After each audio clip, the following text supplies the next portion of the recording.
mga matang ipinikit ng kamatayan, siya ring magbibigay liwanag sa mga bagong buhay. Alam nyo, napakasarap na alam mo naging parte ang anak mo sa buhay ng ibang tao. Ang kauna-unahang liver transplant sa isang bata. Successful rescue operation. Ay sinasamahan natin sila habang sila ay papunta sa Fort Bonifacio. Just one of the many hotels here in Tuguegarao. Nabugbog na ang buksingero si Andagan. Accept the Peabody as Jessica Soho. And then we dedicate this award.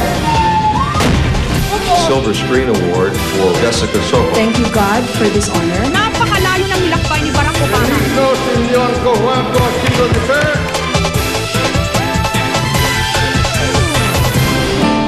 Dahil sa kamatayan, may mga matang sapilitang ipinikit.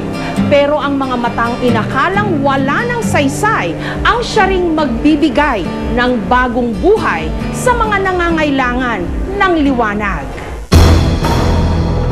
Madaling araw ng March 19, naninigarilyo di umano ang 27 anyos na si James sa kanilang balkonahe nang bigla itong nawalan ng balanse.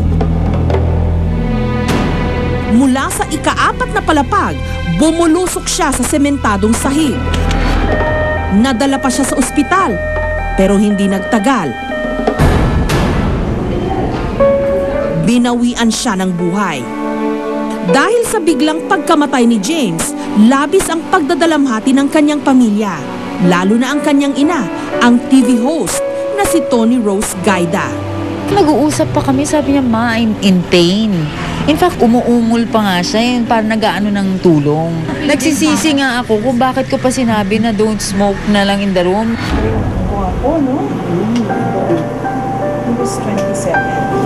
Halos isang buwan matapos ang trahedya, nakausap ko ang mag-inang Tony Rose at si Rosa Rusal. Kumusta na po kayo? Ngayon ko na-realize na totoo yung footprints in the sand. Yung parang feeling mo, yung pag nag-iisa ka, buhat-buhat ka niya talaga. And that's exactly how I feel now. Alam ko talaga buhat-buhat ako ng Panginoon. Kayo, ma'am? Ako, of course, hanggang ngayon, umiiyak pa rin ako dahil talaga namimiss ko ang apo ko, no? Mapagmahal at maalalahanin daw si James. He's the type, he embraces you. Naku, tight na tight. Tapos sabi niya, love you, ma'am. At saka ito, just to show, ito binigyan niya sa akin ng Valentine's Day. Wow. At saka very appreciative siya sa luto ng nanay niya. Sabi niya, Mom, you cook so well.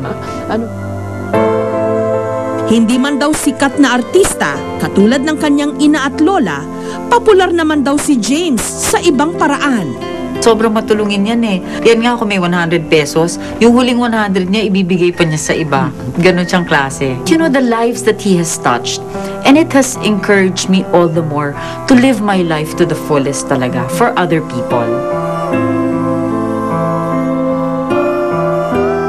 Dahil likas daw kay James ang pagiging matulungin, alam ni na Tony Rose na maging hanggang sa kanyang kamatayan, nais pa rin niyang makatulong. Kaya nung may lumapit daw sa kanila para hinging i-donate ang mga mata ni James, hindi raw sila nagdalawang isip pa.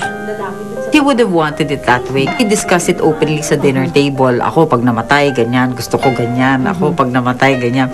We discussed it na this is what we want. Walang kwan, yes, we would gladly give the cornea. Ang mga cornea ng mata ni James, ibinigay ng kanyang pamilya sa Eye Bank Foundation of the Philippines. Isang pribadong organisasyon na nangangalap ng mga eye donor para ma-transplant sa mga pasyenteng may problema sa kanilang paningin. We distribute our tissues on first-come, first-served basis. Pagdating sa charity patients, wala silang binabayarang processing fee. Yung cornea, free of charge yun. Wala raw katumbas na halaga ang mga matang idinodonate sa eye bank. Dahil katulad ng mga mata ni James, magiging instrumento ito upang muling magliwanag ang buhay ng iba. Matatanda ang noong 2003, nahulog din mula sa isang building at namatay ang batang aktor na si Miko Soto, anak ng artistang si Ali Soto. Idinonate din ni Ali ang mga mata ng kanyang anak sa eye bank. Si Junalyn ang isa sa mga mapalad na nakatanggap nito.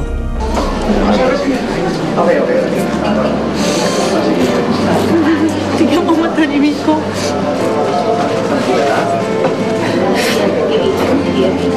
Ingat ka. Natama yan, ha?